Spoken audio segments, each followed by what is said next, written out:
Samuel Eto'o est à Cotonou depuis hier soir. Il est l'invité du gouvernement béninois en général, du ministère des Sports en particulier, pour partager avec nous un petit moment de joie. Nous avons décidé de célébrer nos talents. C'est vrai que l'année 2016 qui s'est achevée a été pour nous une année, on va dire, de succès, mais aussi de petites douleurs, parce que nous avons eu des rendez-vous manqués, notamment à la CAN. Mais ça a été, pour ceux qui suivent attentivement le sport béninois, une année où une quinzaine de fédérations ont quand même réussi à rafler dans les compétitions internationales environ 86 médailles. C'est lui la star, c'est lui qui est là. On a souhaité vous faire partager cela, que vous puissiez le voir, vous entretenir avec lui, avant que demain nous ne nous retrouvions tous au stade à partir de 15 h pour un match de gala entre les jeunes de nos centres de formation.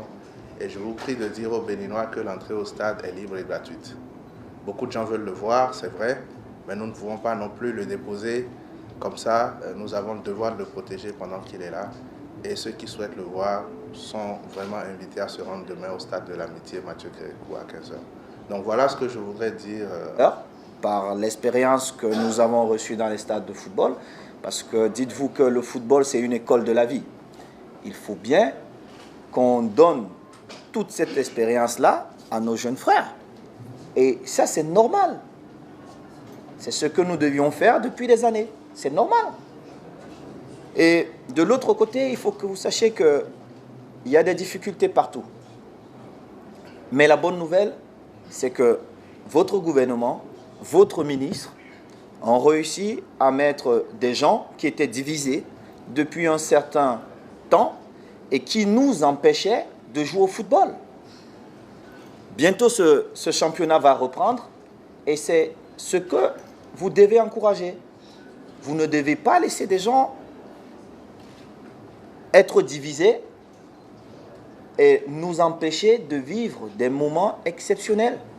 Parce que le football a ça de magique.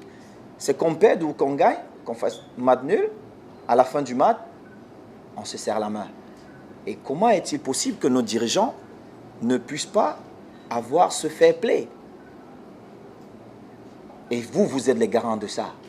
Vous, les journalistes, vous avez beaucoup plus de pouvoir que moi, que monsieur le ministre qui est là. C'est vous, vous ne devez pas laisser passer ça. N'acceptez plus ça. Qu'on ne vous prive plus de football. Qu'on ne vous prive plus d'un droit. Non. Les intérêts des personnes ne peuvent pas passer avant l'intérêt de tout un peuple.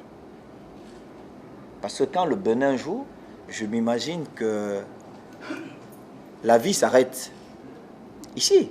Parce que moi, je vois au Cameroun, quand les Lions jouent, il n'y a que les Lions. Il n'y a que ça. Vous pouvez me dire ce que vous voulez, mais je sais qu'à 14 h, je suis déjà devant mon écran. C'est comme ça. Donc, ne permettez plus ça. Et encouragez plutôt l'initiative du gouvernement et... La seconde question. Mais je vais vous dire, ma soeur a la nationalité béninoise. Et lui, ce monsieur, c'est mon beau-frère. Oui, bon, il a kidnappé ma soeur depuis des années. Donc.